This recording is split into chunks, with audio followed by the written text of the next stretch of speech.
Pacioretty's out in Vegas. Montoya's out in Toronto. And Jerry's out because he knew I was going to take 15 minutes to talk about the Montreal Canadiens. All that and more at Sports QuaranTV.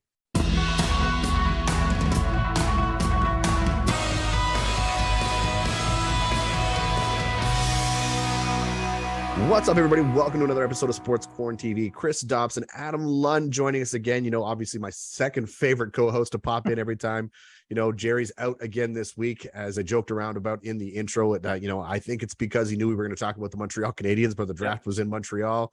So, Adam, thanks for doing this, man. You know, co-host of the Moncton Wildcast podcast. You guys know him by now. You know where to find all the stuff, anywhere podcasts are available. Adam, thanks for doing this, brother. I appreciate it, man. Hope all's well. I know you just got back from vacation.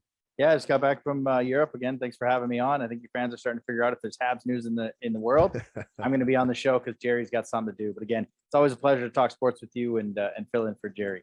So before we get into the draft, because we are going to touch base on that, I got to talk about obviously the big news this week, and that is the free agency side of things took place this week. And as we're recording this podcast, the show right now, you know, the three big names are still on the board. Goudreau's still there. Kadri hasn't moved yet. Yeah. But there has been some notable action in the NHL today.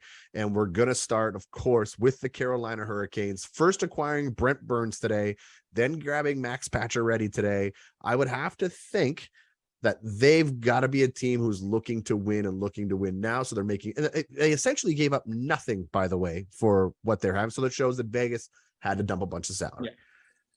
Yeah, it's you know, when you're in a window, you do what you need to do to get a championship in the window. And you know, not every team can be like the Lightning, who can, you know, use things to their advantage. And they've kept the window open, and that's what Carolina is doing. They had a very good team last year, fell short of expectations. They got Brent Burns. It's a big addition on the back end. Pacioretty is going to help up front. You know, Vegas made their bed by making all these back deals, and now they're lying in it. And right, you know, they gave Pacioretty away for free. I think Kovalen was the sweetener to take that contract. So it's one of those things where this is kind of the world we're living in coming out of COVID. Is the cap stayed, so you've got to make these deals to make cap space to afford some of these players. Right. And of course, I mean, the big news starting, of course, with Vegas this year was that Bruce Cassidy is now the head coach in Vegas this year. And you knew about, you know, so Vegas was making moves. They were movers and shakers. And this all started way back too. I mean, if you go back to when Marc-Andre Fleury was dealt to Chicago last year, you know, a lot of fans were starting to lose faith in the brass that was the Vegas Golden Knights and what was taking place. And again, they come into the league in their inaugural season and they go to the Stanley Cup final. Of course, they lose, but you know, they were good year after year. And then, of course, losing to the Montreal Canadiens last year in the semis. But overall, you're right. Then they acquired Jack Eichel. So now it's like, okay, what are you doing? I said wasn't going to be a difference maker on one of the episodes I was on. You're not wrong. You're absolutely right. And then if you look at who won that trade now, you'd have to think the Montreal Canadiens came ahead now. Nick Suzuki looks like he's poised to be the next future captain of the Montreal Canadiens. You know, he's going to be their guy, their number one. But overall, I mean, Max is going to thrive in Carolina. You see how well the players play there. They love to play there. They've got the storm surge in Carolina. People love it. The fans love it.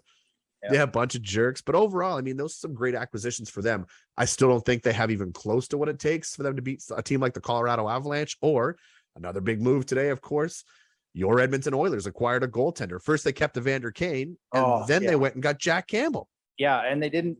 Gone are the days for Oiler fans right now where we acquired Ben Eager and Darcy Hordichuk and Eric Boulanger and Cam Barker, and those were our big signs. And that big anchor Lucic for 7 years for $70 million or $40 million, whatever it was. These are actually, you're seeing now the 97 effect. And they went to the conference final with Mike Smith goaltending, which it's either Mike Smith or it's Mike Smith. You never know which one you're going to get. But Evander Kane was allowed to go look at the market, and a lot of people said $7-8 million for him. He comes in at 5.1. The goaltending carousel, I think there's 18-19 goaltenders, but the Oilers were always rumored to be with Darcy Kemper, Jack Campbell. They went and got Jack Campbell. The Oilers can do some damage if they get adequate goaltending. He was around the 900 save percentage. He doesn't play the puck as well as Smith. I like that. I like what the Oilers have done. They've still got some work to do, but right now with Jay Woodcroft, I mean, there's excitement in Edmonton. And I was not a Ken Holland fan when he had $20 million of cap space to work and didn't do it properly. And we had Koskinen and Smith as our goaltenders. He's doing a really good job of making me almost apologize to him right now. We just need this team to take the next step. And for the Oilers to get Jack Campbell, I don't know if the Leafs got better in goaltending. And, Matt Murray is Matt Murray. Matt Murray came into Pittsburgh. He stole the job in Pittsburgh from Marc-Andre Fleury, which allowed the trade or the expansion draft to go to Vegas. Right. There's a big difference. And I've talked about this with Q goaltenders, being a backup and having a playoff run and being a starter. And then he lost his dad. And I hope for him, not even for Toronto, I hope for him, he kind of gets back to his form that allows them to maybe get out of the first round.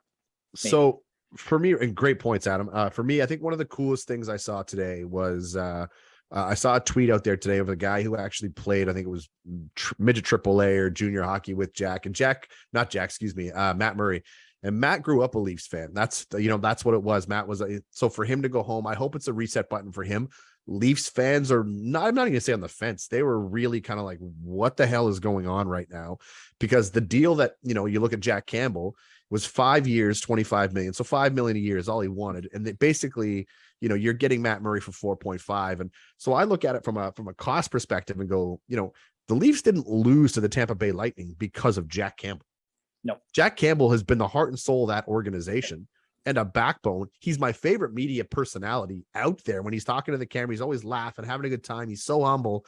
I'm so thrilled for Oilers fans because honestly, I think you guys just hit a massive home run with Jack Campbell. And how good is Connor McDavid going to? Right. Yeah, the Evander Kane, they are now building depth behind Connor McDavid, Leon Draisaitl, Ryan Nugent-Hopkins. One team before we get to your Habs that I think will do a lot of damage and have come so far is the Ottawa Senators. Your top six right now is Brady Tkachuk, Josh Norris, Drake Batherson, DeBrincat, Stützle, and Claude Giroux. Claude Giroux, like that's not a player usually Ottawa would get. And they also got dad bought Cam Talbot in net, so that just stabilizes them. That's another reference. Stabilizes them and allowing your young players to make mistakes. And that's a big part of being a young team is you can go out and play, you can make mistakes, and the guy behind you is going to make some saves. I like what Ottawa is doing so far early on in the free agency / draft era. So before we move on to the draft, we have to talk about the Tampa Bay Lightning. So today, they make 3 or 4 big announcements of signings coming in. They signed 3 guys back to back to back, all on 8-year deals. The main one being Mikhail Sergeichev. Yep. Sergeichev gets paid 8 years, 8.5 AAV. Now, we talked off camera, and I can't wait because I know that, I do appreciate what you're about to counter me with here because you're not wrong. But watching a guy like Mikhail Sergeichev make $500,000 more a year than Victor Hedman does currently. Absolute joke. I understand inflation, cap changes, this, I get it. But the fact that he's making $500,000 less than Cale Makar tells me that the Tampa Bay Lightning just massively overpaid for a guy who they're hoping becomes their number one in a future year. Yeah, and that's the point is he's 24, Hedman's 31. He's been a partner with him. That's your guy moving forward. And he's making that more than Cale Makar, but they're 2 completely different defensemen. And they paid. Cale's an MVP. Yeah, they paid hoping to go up. But I will give Tampa some credit. They had a window, and they've been able to extend this window. Of course. Continue to, it helps when you've got Vasilevsky in net and Stamkos as your number 1 center. But it's silly. But losing Ryan McDonough was a huge mistake for them. I understand they had to. We haven't seen as much money thrown out. It's almost like it's smart money with these COVID caps, as you will. So I know we're taking a lot of time, but we should probably get to your Habs. Yeah, let's get to the draft, bud. So, of course, the big news coming out of Montreal last weekend was, of course, the Montreal Canadiens, the first overall pick, what they were going to do, Shane Wright, Uri Slafkovsky, everybody online was just like, no, it's simple math, myself included. I was like, you take the center. You take the center because you draft centers, you trade for wingers. That's how it works. Well, Kent Hughes stood up on the podium.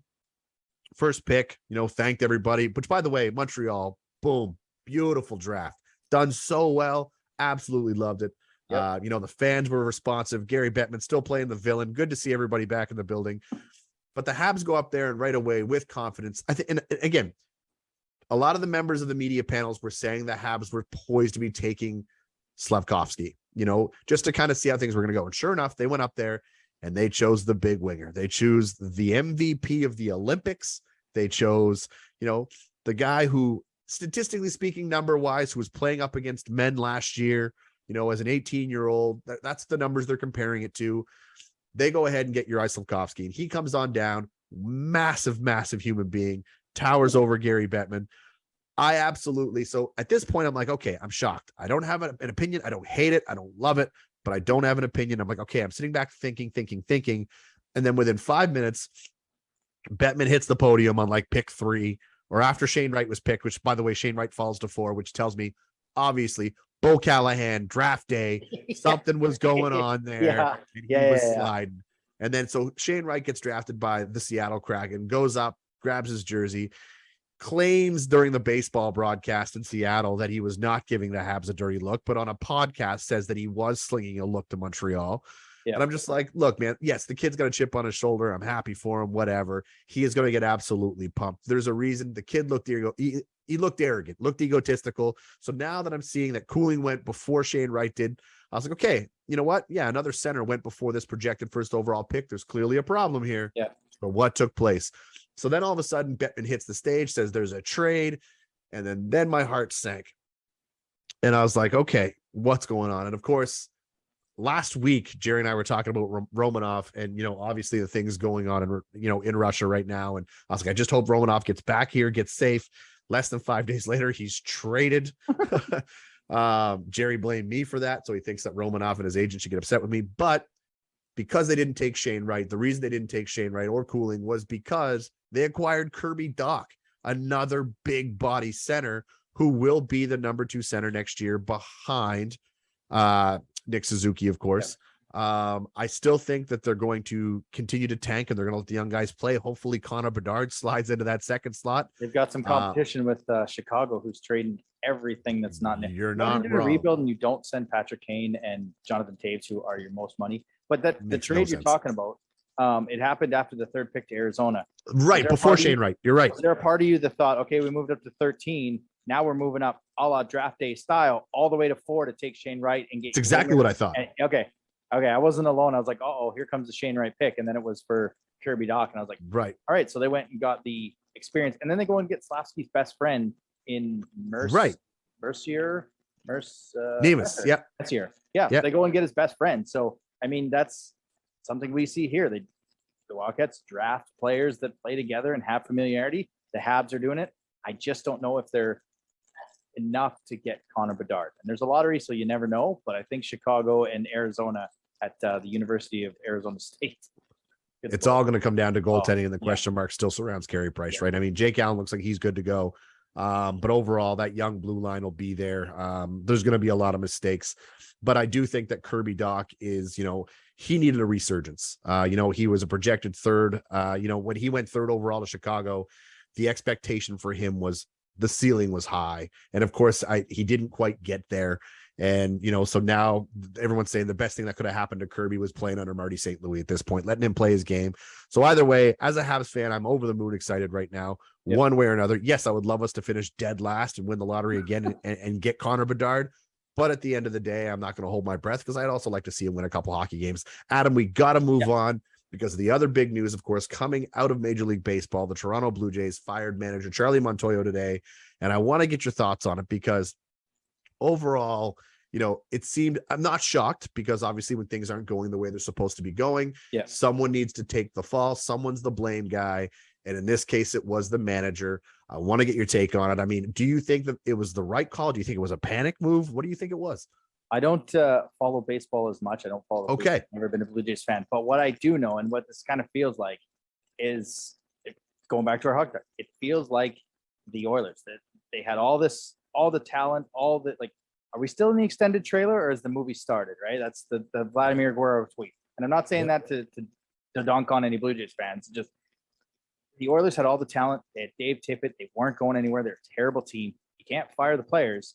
So they bring in a coach from the system that knows the players in the minors, can get the best out of them, has won with players in the minors and Jay Woodcroft. They take off conference final.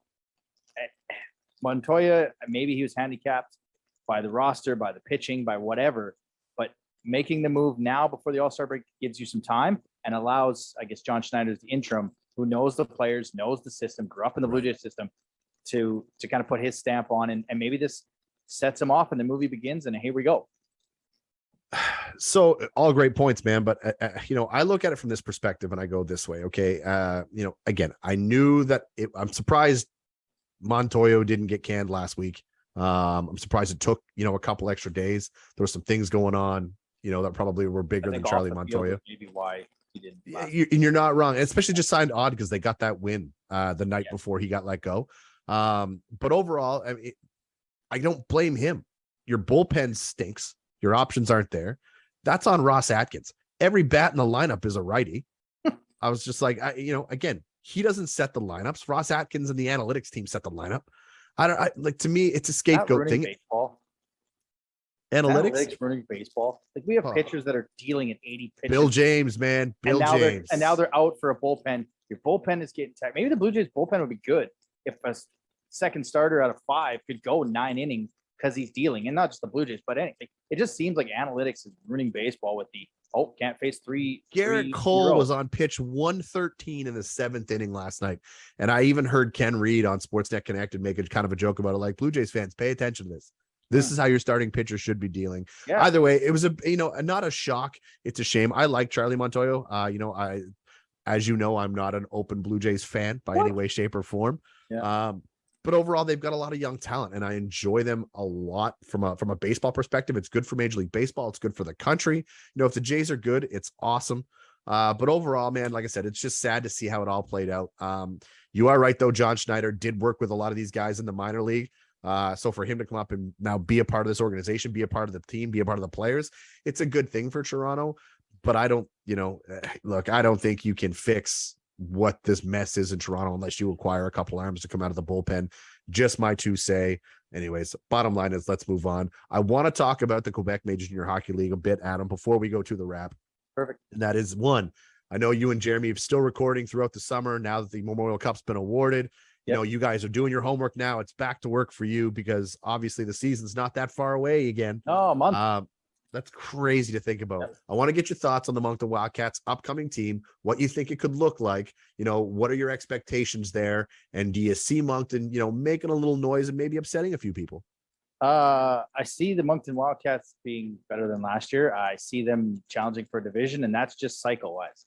Halifax, Moncton, they're kind of poised with Charlottetown, St. John, and Bathurst kind of falling off. This is prime time for Moncton. Looking at the draft, they made some moves to get in the first round when they didn't have a pick, grabbing defenseman Forte Jondron, who's at the U17 camp in Calgary. Gabe Smith is there as well. But there was a concerted effort on the draft board and in free agency that they're bringing in. These kids are big. These kids are 6 foot, 150, 170, 180 pounds. They're going to fill out. Moncton was a little small last year, and I think they got pushed around a little bit, especially in the second half. And, Richie and his staff have done a very good job to get bigger. And, Jeremy and I were talking about this on our episode last night, recapping the draft. You talked about it when you were hosting the show with us. They used to bring in 15, 20 free agents, and they maybe keep one. Now they've got 6. They can all play. They're all 6 foot. They're all big kids. It is now a camp in about a month that is come to work, because if you had a spot last year, you're not generally guaranteed to have a spot this year. You're going to have to work. These kids are going to push, and that's exactly what you want. And, just putting a wrap on it, our season finale, season 6 season finale is next week. And okay.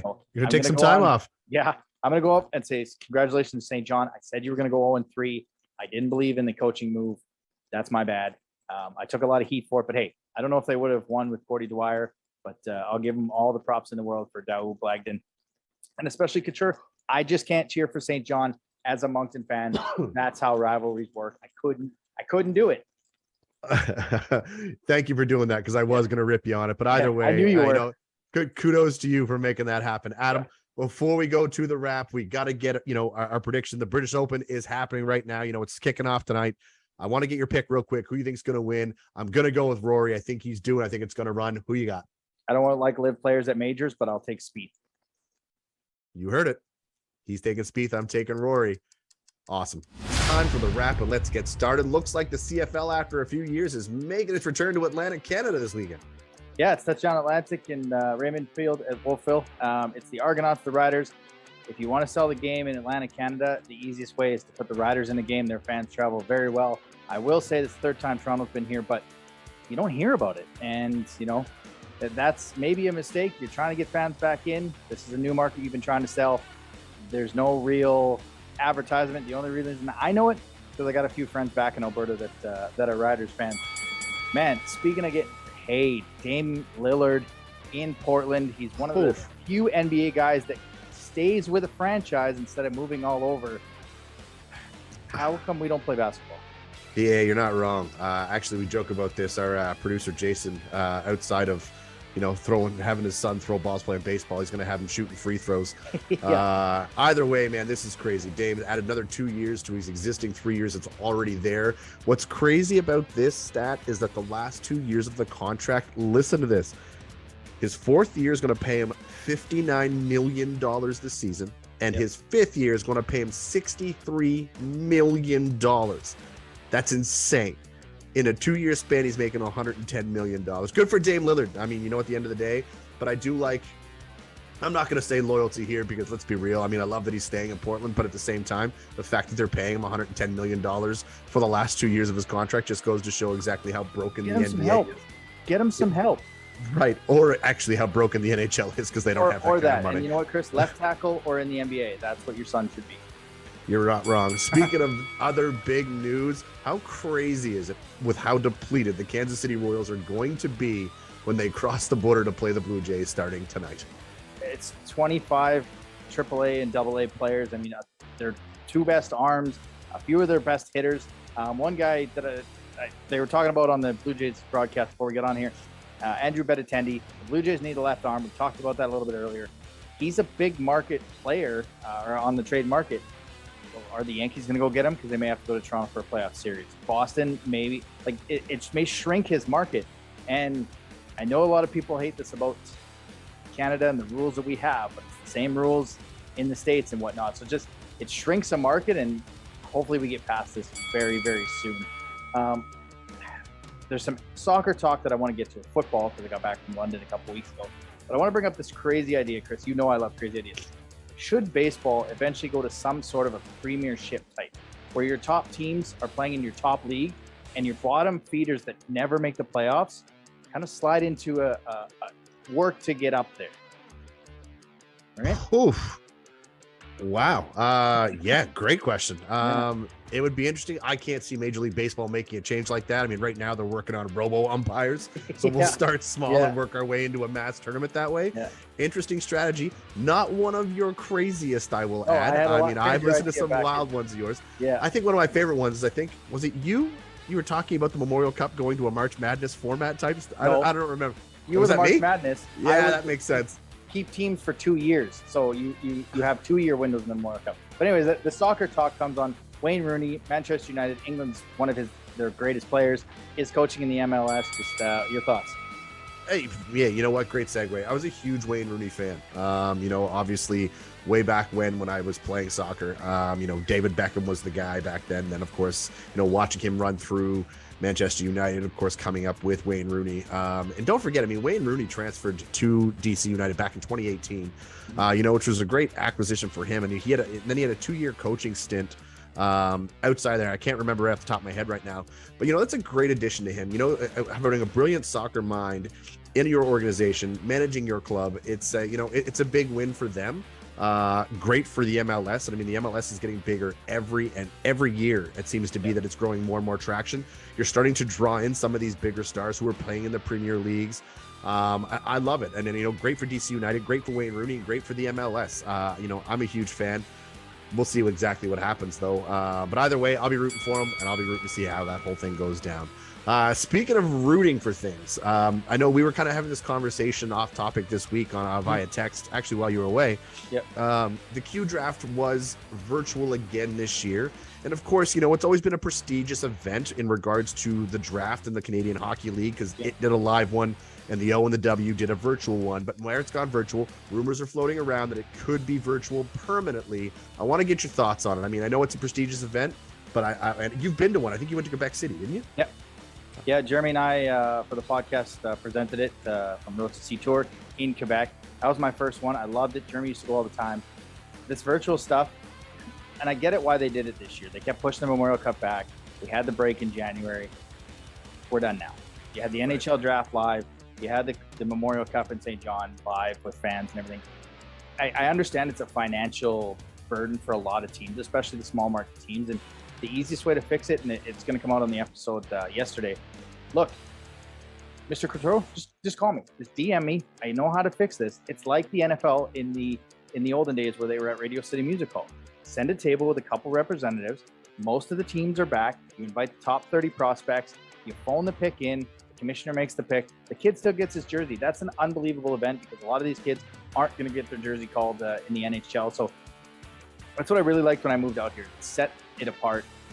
But if you're going to stay virtual, for the love of everything, get away from Monday, Tuesday drafts. Bring this thing back Friday and Saturday.